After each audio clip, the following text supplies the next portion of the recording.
حضرت سیدنا عبد الرحمن بن عبداللہ رضی اللہ تعالی عنہما اپنے والد محترم حضرت سیدنا عبداللہ بن مسعود رضی اللہ تعالی عنہما سے روایت کرتے ہیں کہ پہلی امتوں میں ایک بادشاہ تھا، خوب شان و شوکت سے اس کے دن گزر رہے تھے۔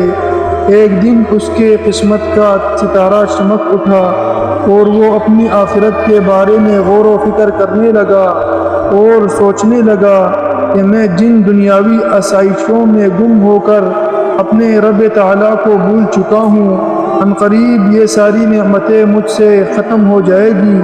میری حکومت اور بادشاہت نے تو مجھے اپنے پروردگار کی عبادت سے غافل کر رکھا ہے۔ چنانچہ وہ رات کی تاریکی میں اپنے محل سے نکلا اور ساری رات تیزی سے سفر کرتا رہا۔ جب صبح ہوئی تو وہ اپنے ملک کی سرحد عبور کر چکا تھا۔ اس نے ساحل سمندر کا رخ کیا اور وہیں رہنے لگا۔ وہاں وہ اینٹیں بنا بنا کر بیچتا، جو رقم حاصل ہوتی اس میں سے کچھ اپنے خرچ کے لیے رکھ لیتا اور باقی سب اللہ کے نام پر دے دیتا۔ اسی حالت میں اسے کافی عرصہ گزر گیا۔ بالآخر اس کی خبر اس ملک کے بادشاہ کو ہوئی تو اس بادشاہ نے پیغام بھیجا کہ مجھ سے آ کر ملو، لیکن اس نے انکار کر دیا اور بادشاہ کے پاس نہ گیا۔ بادشاہ نے پھر اپنا قاصد بھیجا اور اسے اپنے پاس بلوایا۔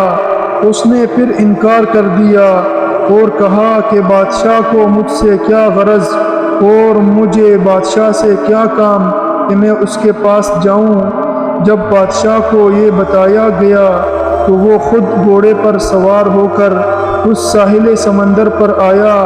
جب اس نیک شخص نے دیکھا کہ بادشاہ میری طرف آ رہا ہے تو اس نے ایک طرف دوڑ لگا دی۔ بادشاہ نے جب اسے بھاگتے دیکھا تو وہ بھی اس کے پیچھے پیچھے بھاگنے لگا، لیکن وہ بادشاہ کی نظروں سے اوجھل ہو گیا۔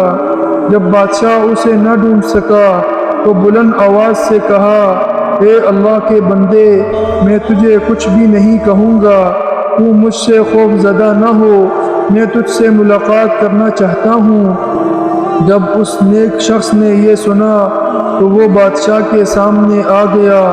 بادشاہ نے اس سے کہا، اللہ تجھے برکتیں عطا فرمائے، تو کون ہے اور کہاں سے آیا ہے؟ اس نے اپنا نام بتایا اور کہا، میں فلاں ملک کا بادشاہ تھا۔ جب میں نے غور و فکر کیا تو مجھے معلوم ہوا کہ میں جس دنیا کی دولت میں مست ہوں یہ تو عنقریب فنا ہو جائے گی، اور اس دولت اور حکومت نے تو مجھے غفلت کی نیند سلا رکھا ہے۔ چنانچہ میں نے اپنے تمام سابقہ گناہوں سے توبہ کی اور تمام دنیاوی آسائشوں اور نعمتوں کو چھوڑ چھاڑ کر دنیا سے الگ تھلگ اپنے رب عز و جل کی عبادت شروع کر دی۔